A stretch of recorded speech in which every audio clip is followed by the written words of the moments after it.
We're at the Envestnet Advisor Summit here in Dallas, Texas. I'm joined by Brett Wayman.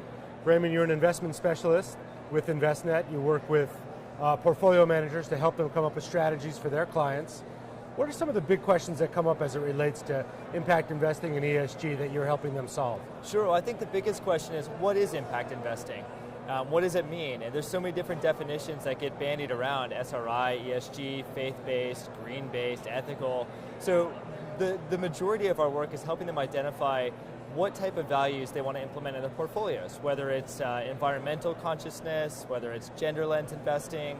So that's definitely the first part. The second one is then helping them identify what strategies to use, which ones have been vetted, which ones are actually implementing the mandate that they're charged with implementing. Right, so the industry has obviously grown, the interest has grown, some of that is led by demographics, some of that is led by better reporting on the company level, and a lot of that is led by Envestnet, Morningstar, and others who are doing screening for this stuff. At the end of the day, PMs want yield, so do their clients. So how are you helping them find the right asset allocation that's also giving them the thing they want at the end of the day? Sure, so we have an entire group at Envestnet called Quant Research Group, a quantitative research group based in Chicago that does capital markets assumption modeling. They look at asset class allocations and determine what's an appropriate asset class allocation given the client's specific investment goals, risk tolerances, and once we've figured that out, we can then put different strategies into those asset slots that match the client's needs. So if they're looking for an environmentally friendly manager, we're going to look at what are the best environmentally conscientious managers for large cap, for mid cap, and small cap, and try and marry together strategies that best reflect the end client's goal.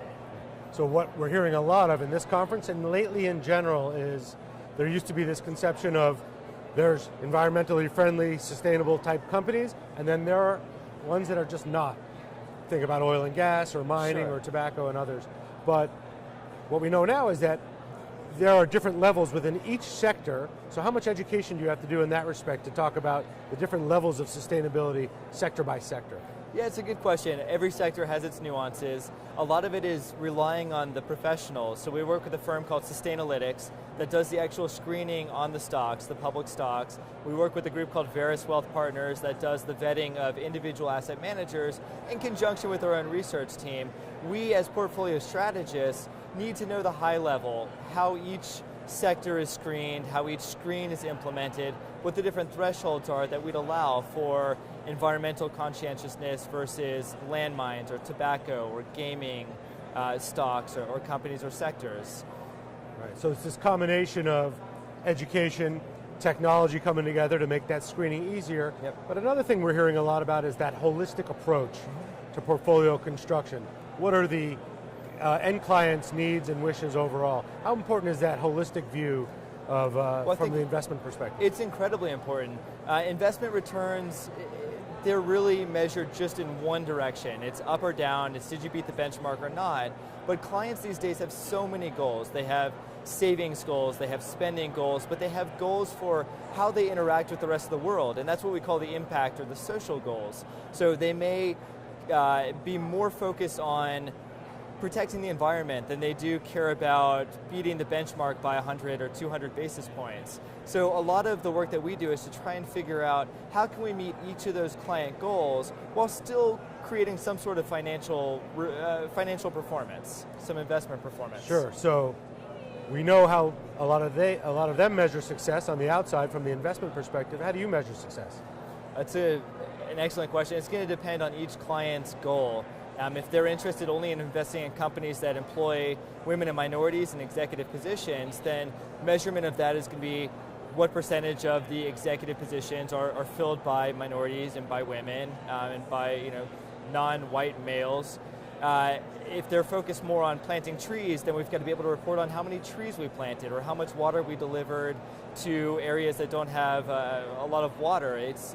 It's a moving target that I think in the next 10 years we're really going to be able to perfect with our expertise in financial reporting and in impact reporting. You're young-ish.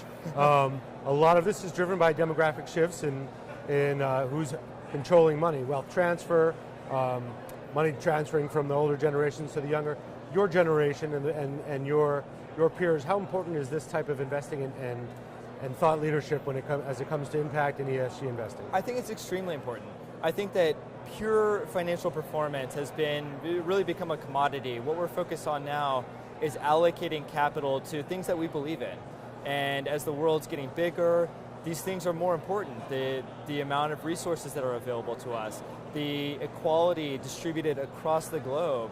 These are things that I think matter to my peers. I've looked at all the studies. There's not a single one of them that shows that less than 50% of millennials care about these things when they make investment decisions. That's a pretty substantial number.